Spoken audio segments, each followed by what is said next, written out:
Oke, selamat pagi, siang, sore, malam. Nah, kali ini bertemu lagi di Sosiologi Podcast, yaitu podcast yang membahas mengenai materi pembelajaran, mungkin satu-satunya di Indonesia ya. Mudah-mudahan ya.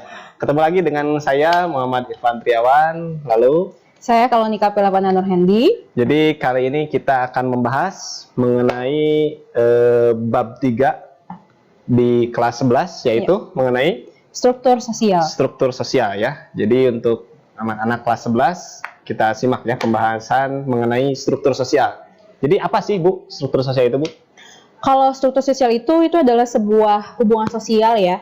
Hubungan sosial dalam sebuah masyarakat yang saling terhubung, tapi di dalamnya tuh ada nilai, ada norma, ada lembaga sosial, dan ada sistem sosialnya juga, ada struktur sosialnya juga gitu.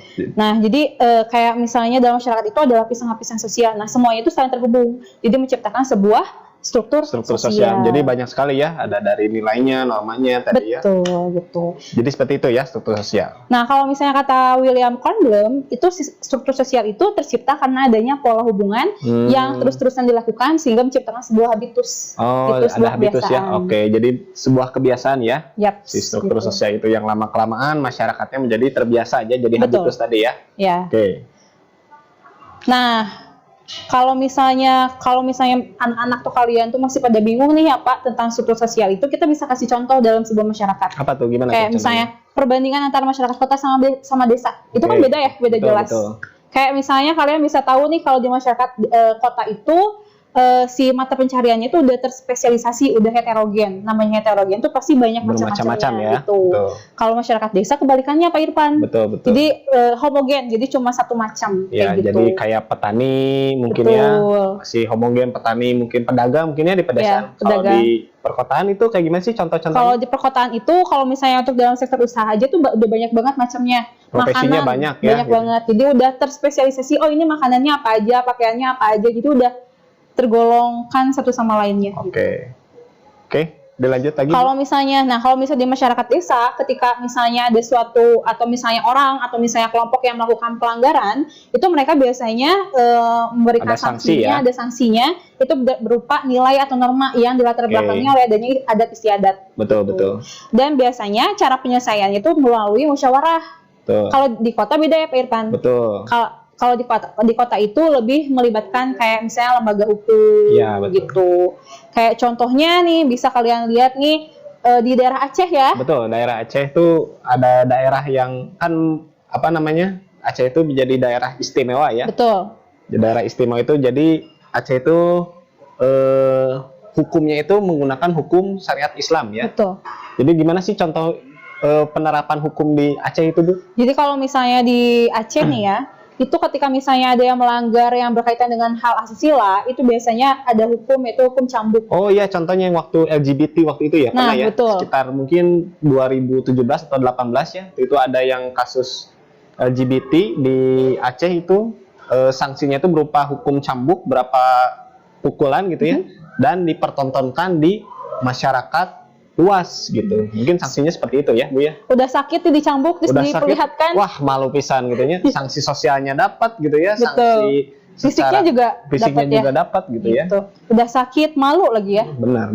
Tuh. Nah, kalau misalnya ada juga nih yang lagi kemarin-kemarin saya lihat di artikel di NTT, daerah NTT katanya ada sebuah kasus nih Pak Irfan, Ya, ada ya. laki-laki yang bawa lari anak perempuan orang. Waduh. Itu nggak bilang-bilang. Jangan bawa lari anak perempuan atau anak laki-laki ya. Awas Nah, ya. betul. Nah, sanksinya apa? Sama keluarga perempuannya digantung terbalik laki-lakinya. Wah, berarti setiap daerah itu menerapkan sanksi yang berbeda-beda, Bu ya? Betul. Karena punya nilainya masing-masing sama Betul, normanya. adatnya berbeda mungkin ya, seperti itu, Bu ya. Nah, kalau di perkotaan tuh biasa kita udah sering ya, karena kan kita hidup di daerah perkotaan. Kalau ada hal-hal yang dilanggar, pasti jatuhnya kemana sih Pak Irfan?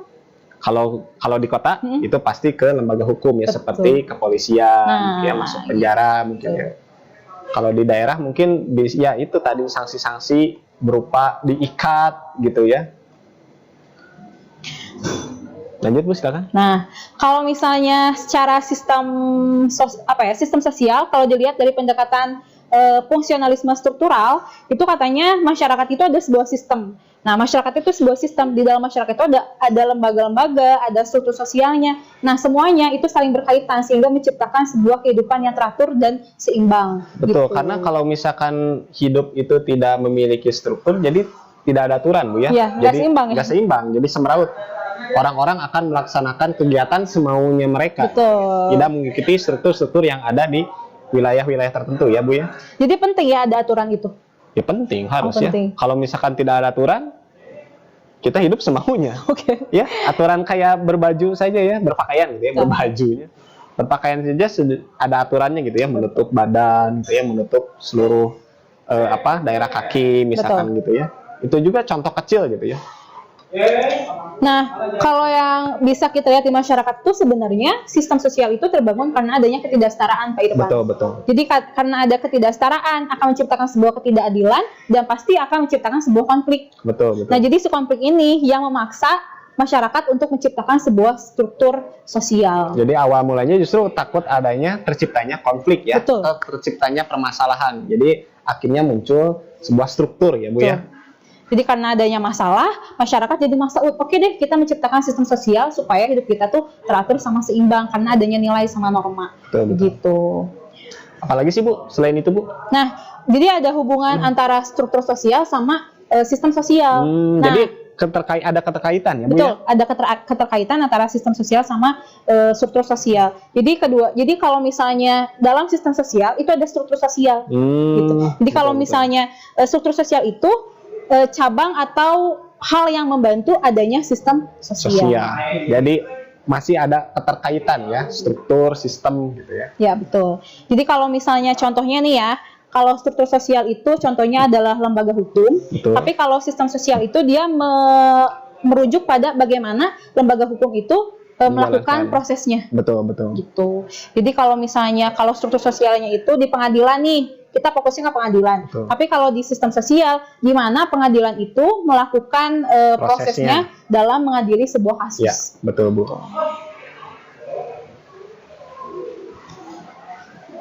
Nah, sekarang apa sih, Bu, selain ada sistem struktur ini, selain itu ada apa lagi di dalam sistem sosial ini, Bu? Oke, ada karakteristik.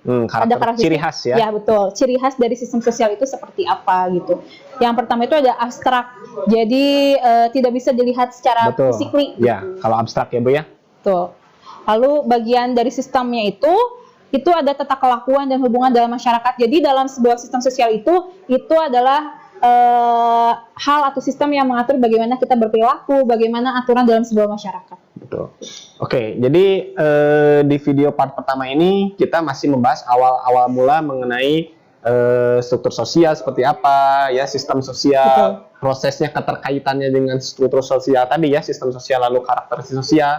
Jadi untuk video pertama ini kita akan cukupkan dulu sampai karakteristik sistem sosial ya. Jadi pantengin terus channel Sosiologi Podcast untuk lanjut di part 2. See you.